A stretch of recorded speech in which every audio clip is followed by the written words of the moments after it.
memulai menjawab pertanyaan yang banyak sekali ini secara umum, moga-moga waktunya cukup karena ini dari target jam 2 udah jam 3 lebih. Saya mulai dari apa yang disampaikan oleh saudara Irawan dulu, bukan karena sama-sama Golkar, karena memang pertanyaannya itu substansinya ada di situ. Pertama, saya mohon maaf dulu. Ketika hari Jumat kemarin kami proses pembatalan tidak memberitahukan kepada teman-teman dan pimpinan Komisi 2. Tapi ini masih proses awal. Nanti ada proses selanjutnya, insya Allah akan kami undang teman-teman Komisi 2 dan pimpinan Komisi 2. Mungkin kalau Komisi 4 kemarin waktu meninjau ke sana momentumnya pas kunspek.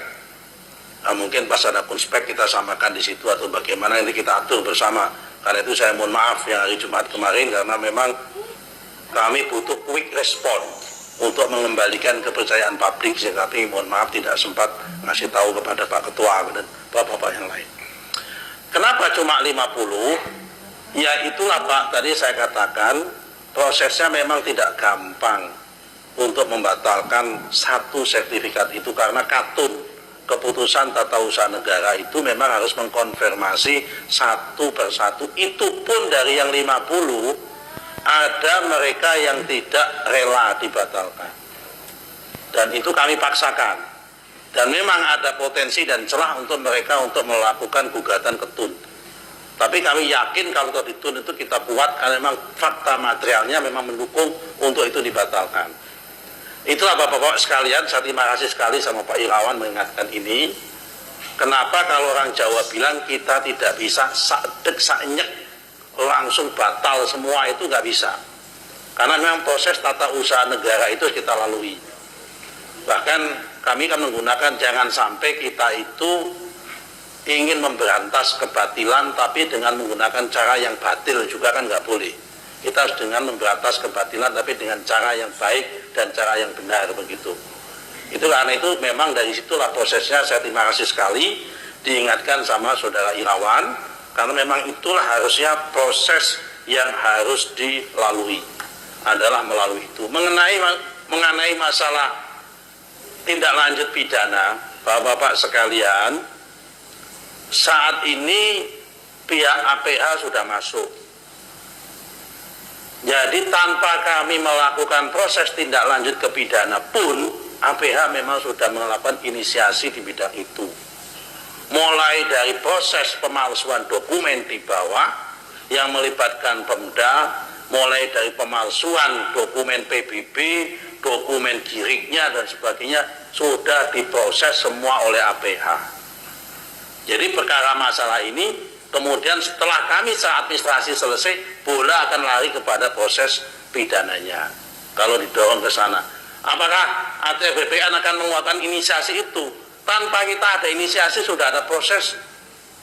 Kita nanti malah double-double kalau melakukan inisiasi lagi. Jadi kira-kira seperti itu yang bisa kami lakukan untuk menjawab apa yang disampaikan oleh concern daripada Pak Deddy Sitorus.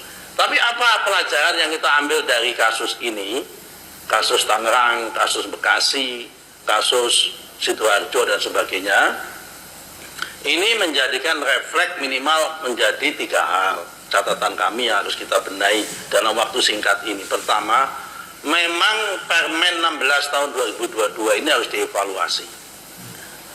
Pelimpahan kewenangan pemberian hak maupun konversi hak tentang HGB badan hukum kepada Kantah itu memang terlalu berat, sehingga kita mengambil pemikiran memang dalam waktu singkat ini akan kita limpahkan di wilayah Kanwil sama di pusat saja di kementerian untuk yang pemberian hak HGB mulai 0 sampai 5% mungkin ada di badan hukum, mungkin ada di provinsi. Yang setelah 5 hektar itu sampai 25 ke atas kita ambil ke kementerian. Karena memang sangat berat sekali. Tekanan politiknya HGB itu sangat berat. Apalagi kalau daerah-daerah di kota-kota besar yang mempunyai tingkat nilai ekonomi tinggi, pemberian HGB jangankan setengah hektar, jangankan 1-2 hektar, setengah hektar saja Kalau itu di Jakarta, kawasan-kawasan yang tadi disebut oleh Pak Ketua, itu tekanan politiknya tinggi. Karena Pak, nilai ekonominya juga tinggi. Dan kadang-kadang memang ada kakanta kita yang kuat menghadapi tekanan, ada juga yang tidak kuat menghadapi tekanan.